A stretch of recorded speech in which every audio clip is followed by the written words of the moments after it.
Good morning. It's good to be with you again this Sunday. I hope you've enjoyed the beautiful weather that God's blessed us with.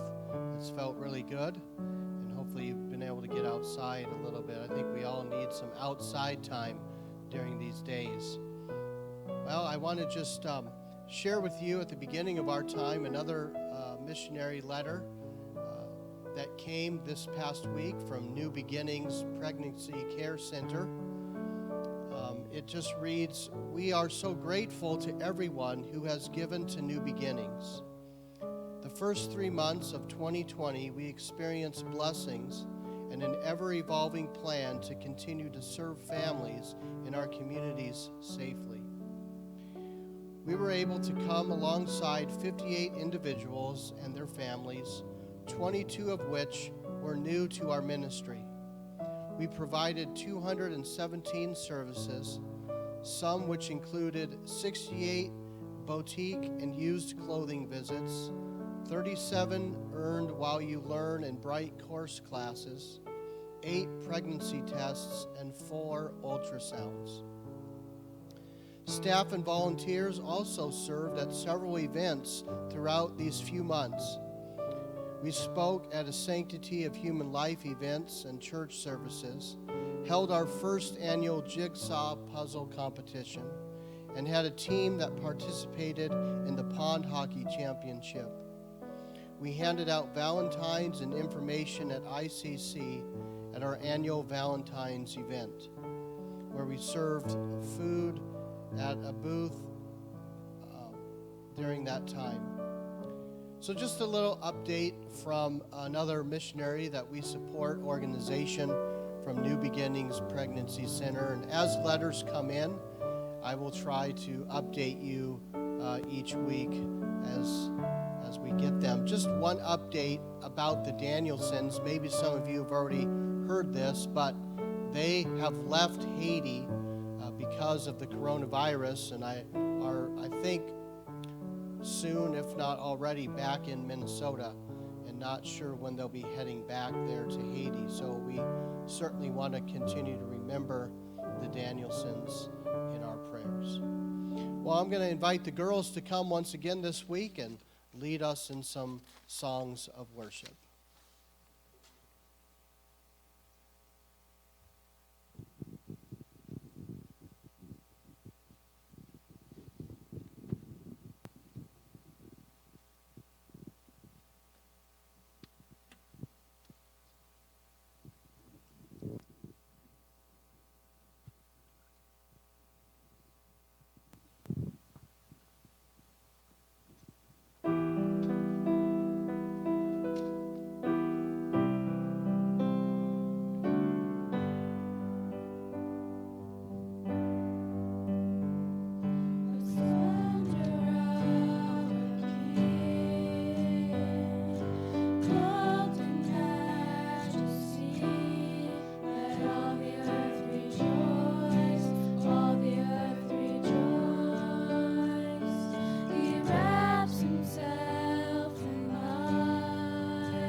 I also wanted just to acknowledge and thank all of those who have continued to support the church financially through your tithes and offerings. God has been good and faithful to us over this time, and I just thank those who have mailed in or dropped off their tithes and offerings, and just want to encourage you to keep doing that as we want to support our church here during these days. So again, thank you so very much, and I'm grateful for God's goodness. I want to read just a couple of verses of Scripture from the book of Hebrews as we are talking about the eternal nature of Jesus Christ. In Hebrews chapter 1, beginning in verse number 10, it says, "You, Lord, in the beginning laid the foundation of the earth, and the heavens are the work of your hands. They will perish, but you remain, and they will all grow old like a garment. Like a cloak, you will fold them up, and they will be changed. But you are the same, and your years will not fail." And then a very well-known passage of Scripture from chapter 13 and verse number 8. It says, "Jesus Christ is the same yesterday, today, and forever." So we're going to continue what we began to discuss last week in the eternal nature of Jesus. So let's pray together. Heavenly Father, we want to pause and praise you for your eternal plan of salvation, that before the foundation of the world was laid, each one of the Trinity had their part in the plan of salvation. And as we have been studying and will study the person of Jesus Christ, we thank you for his eternal nature, the fact that he is indeed God, but he is also man, that he is our perfect Savior, our Redeemer, and we thank you for him. I pray that this time of singing and teaching of your word would bring honor and glory to his name. We continue to pray for all of our church family. I pray that you would give them the strength that they need each day, that you would give them the patience, wisdom, that they would feel your presence in their lives. Lord, I think of some of the elderly folks, those who are maybe in nursing homes and unable to get out and maybe are feeling lonely. We pray for them today, that you would come alongside them and send encouragement to them. Father, we pray this morning for wisdom for our leaders, our governor, our president, those who are making decisions about the future of our state and our country. We pray that you would help them to do what is good and right. So we just commit the remainder of this service into your hands today. In Jesus' name, we pray these things. Amen. So the girls are going to come and lead us in one last song, a hymn together this morning.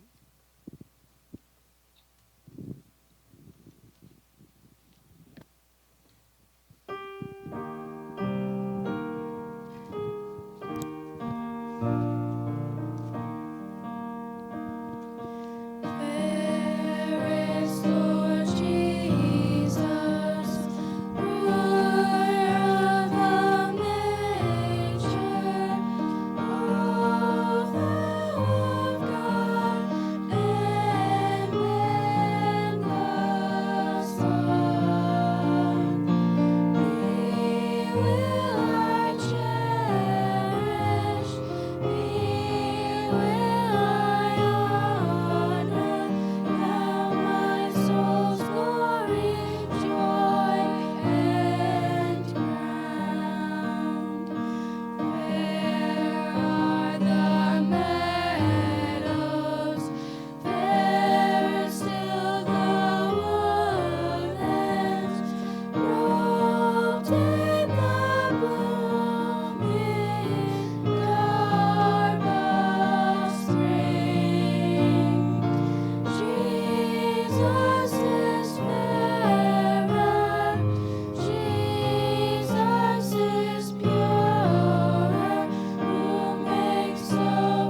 We can be tempted in the midst of this time of the coronavirus to get our attention kind of focused on many different things.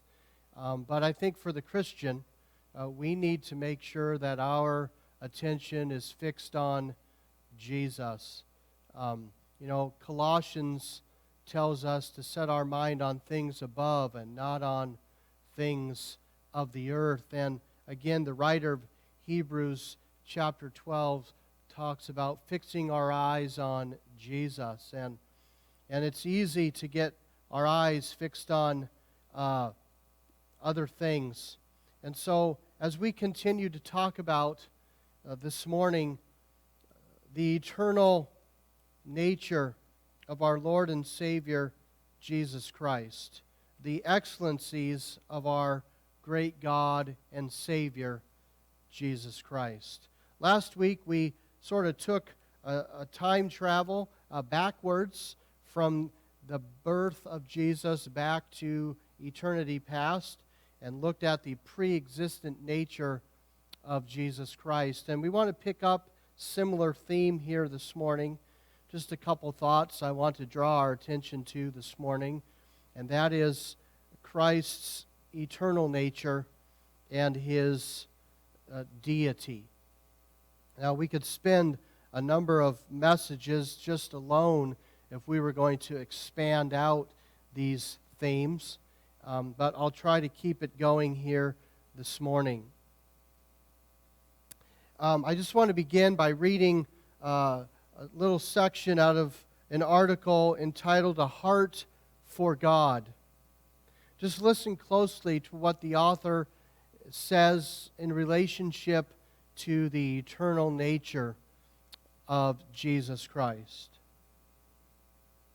All other things derive being. Their isnness is secondary. But God did not derive His being from any other.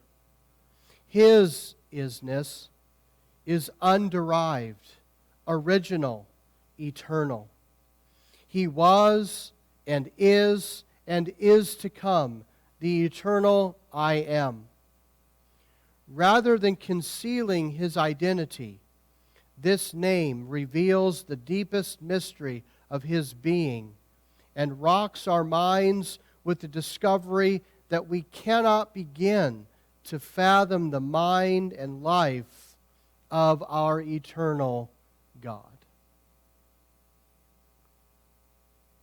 In some ways, what we're doing is sort of a futile endeavor in that we will never be able to fully understand and come to the full knowledge of God or the person of Jesus Christ.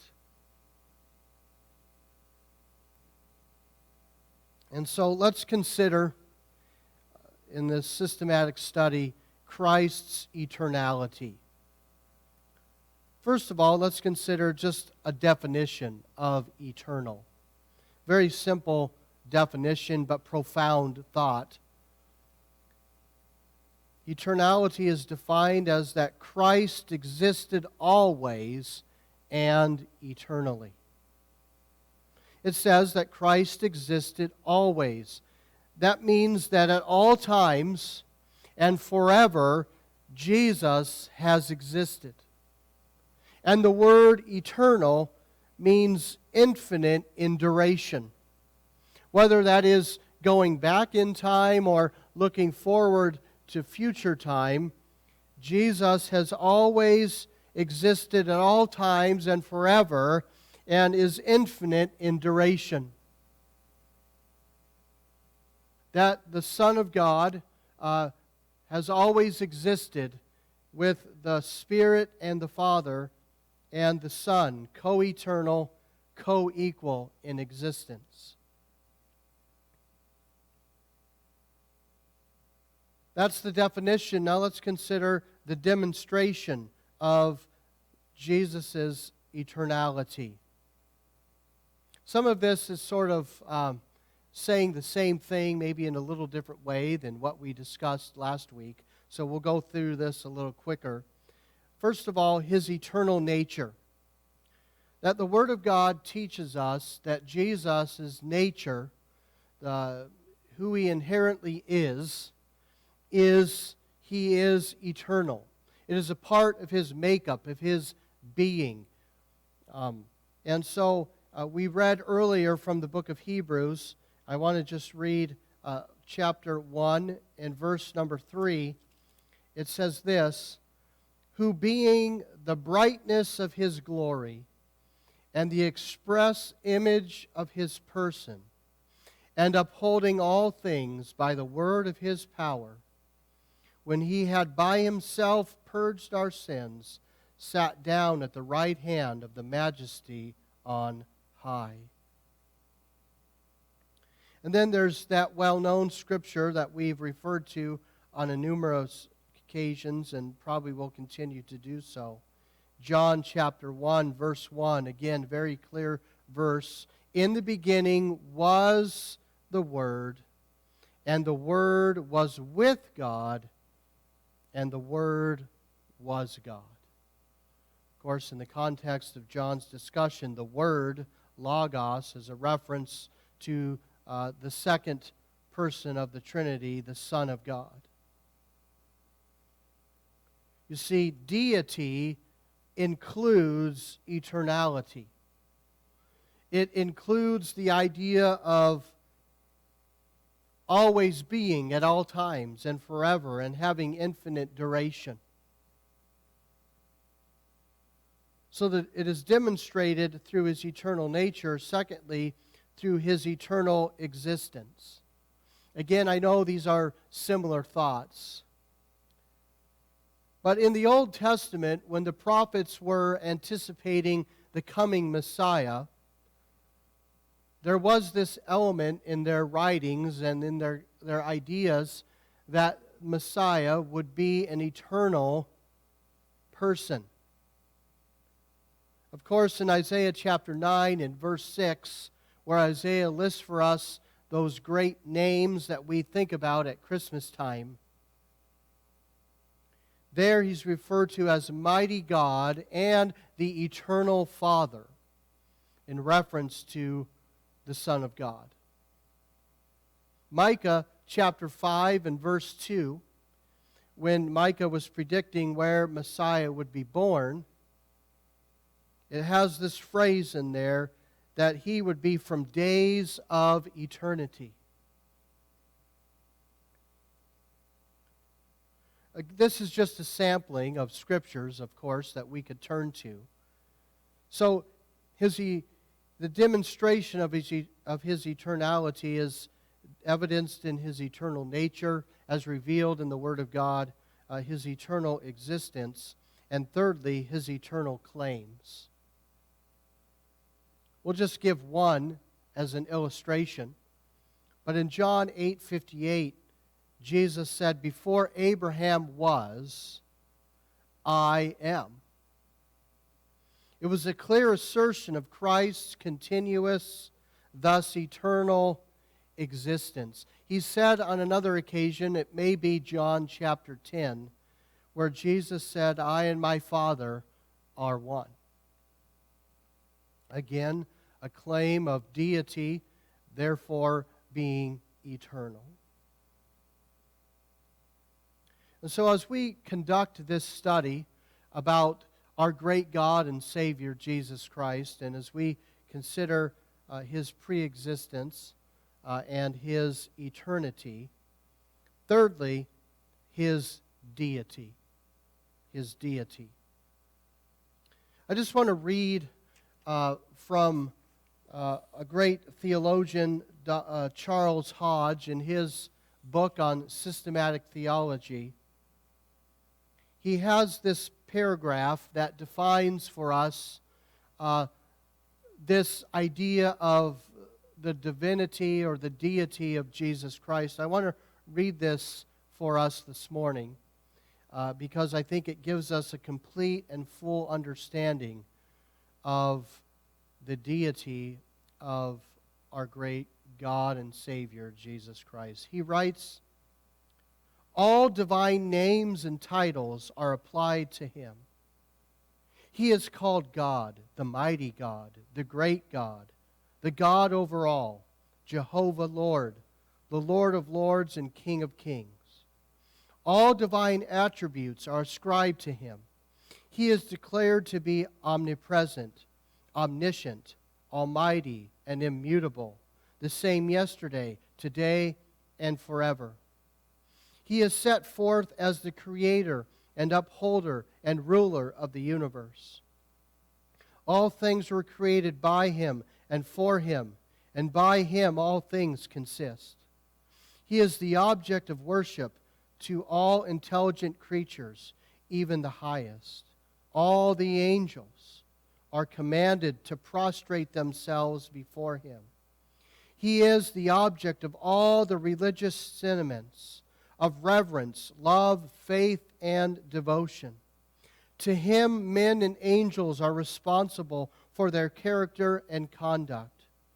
He required that man should honor him as they honored the Father, that they should exercise the same faith in him as they do in God. He declares that he and the Father are one, that those who had seen him had seen the Father also. He calls all men unto him, promises to forgive their sins, to send them the Holy Spirit, to give them rest and peace, to raise them up at the last day, and to give them eternal life. God is not more and cannot promise more or do more than Christ is said to be, to promise and to do. He has therefore been the Christian's God from the beginning, in all ages and in all places." I know it's a little bit lengthy quote, but Dr. Hodge there teaches us and cites the divine nature of the Son of God. And I just want to go through relatively quickly here this morning just some thoughts about the deity of Jesus Christ.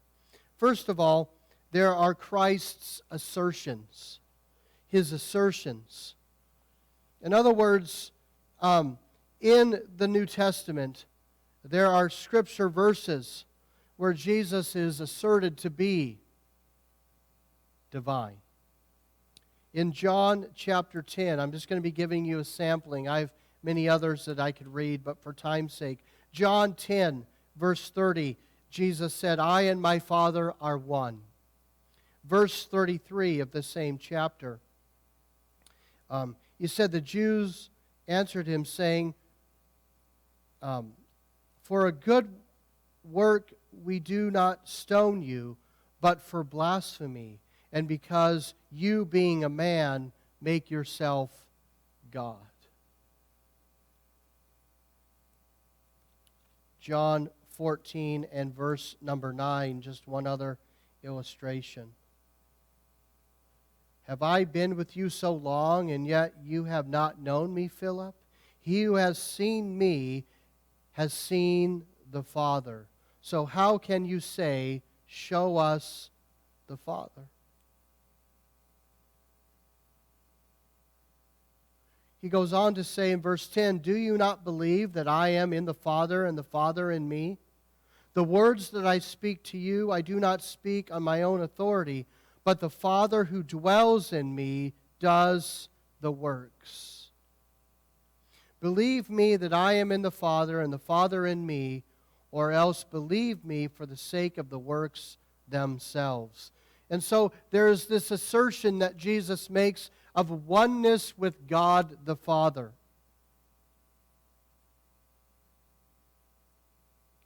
Then there is, secondly, Christ's appellatives, What I mean by that is Christ is called God in the Scriptures.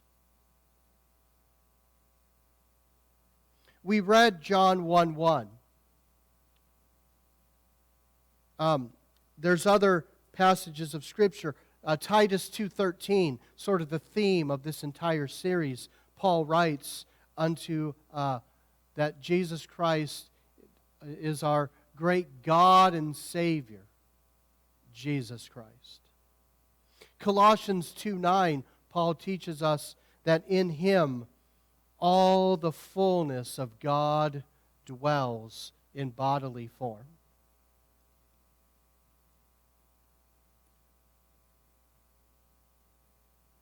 There are many other places that we could turn to.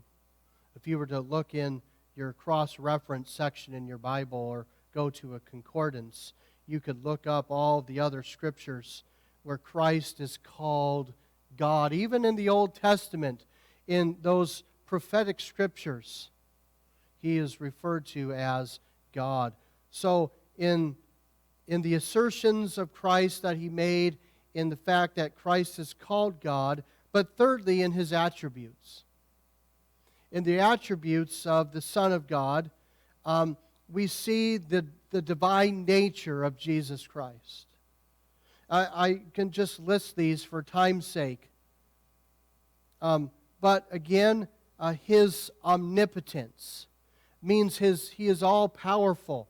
He says in Matthew 28:18 that all power has been given to Jesus, or all authority has been given to Him.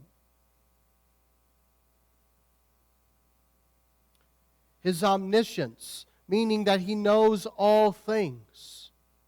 On a number of occasions in the Gospels, for example, in John chapter 4, verse 29, we see an illustration of this where we read, "Come see a man who told me all things that I ever did."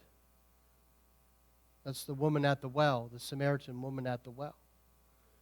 She said, "Look, Jesus, we were having this conversation, and He told me all these things about me that there's no way that He could have known these things except if He were God."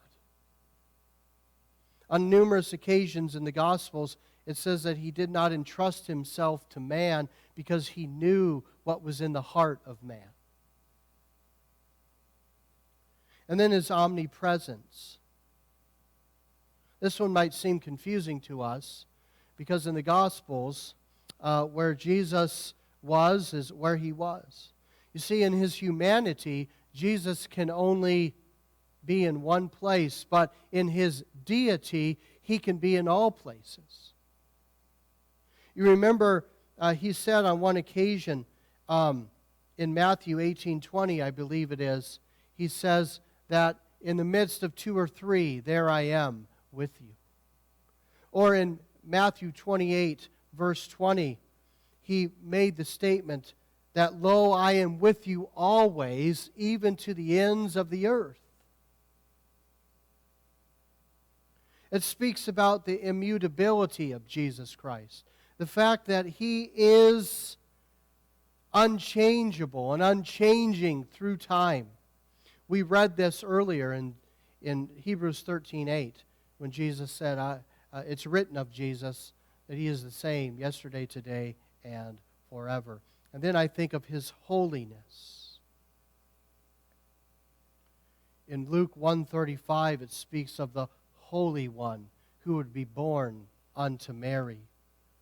The book of Hebrews talks about the sinless nature of Jesus Christ. And so we see His deity in the assertions that He made, in the fact that He is called God, and in the attributes that He displayed. And fourthly, in His activities. In His activities. The things that He did on earth revealed His deity. I'll just list these for time's sake here this morning. The fact that Jesus forgives sins.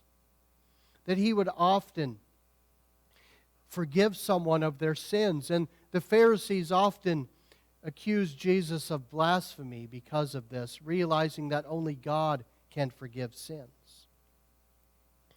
Jesus would impart life. It said of him in John 11:25, I am the resurrection and the life.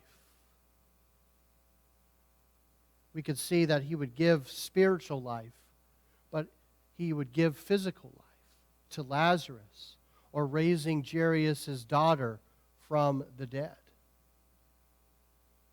The fact that he raised himself from the dead, he is life. The book of Acts says that he is the Prince of Life. One of the greatest examples of the activities of the deity of Christ were the miracles that he performed, walking on water, healing the blind, healing the sick, casting out demons, and the fact that he is our Creator. I love this quote from A.H. Strong. He said, Christ is the principle of cohesion in the universe, making it a cosmos instead of a chaos. I love that Jesus, whether it's John 1 or Colossians 1, speak of Jesus Christ being our Creator. And finally, there is the ascriptions given to Christ. The fact that in the New Testament, he is worshipped by both men and angels. And nowhere when people wanted to worship Jesus did he ever reject that.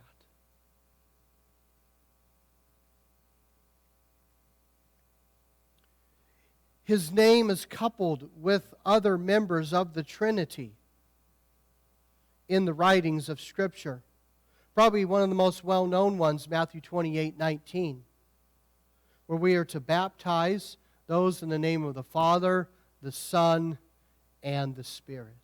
And there are other scriptures in the New Testament where we find the triune God listed together as co-equal and co-eternal.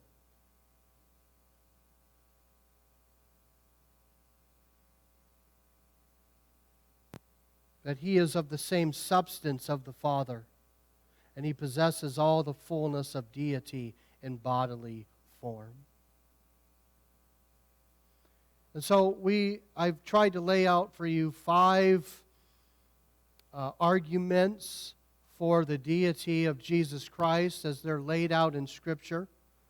His assertions, his appellatives that he is called God, his attributes, his activities, and his ascriptions or his connections in Scripture.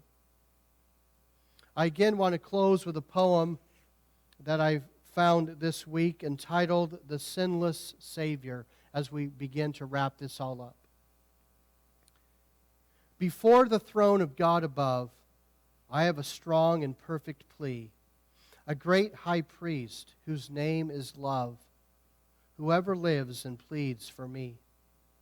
My name is written on his hands, my name is written on his heart. I know that while in heaven he stands, no power can bid me thence depart. When Satan tempts me to despair and tells me of my guilt within, upward I look and see him there who made an end of all my sin.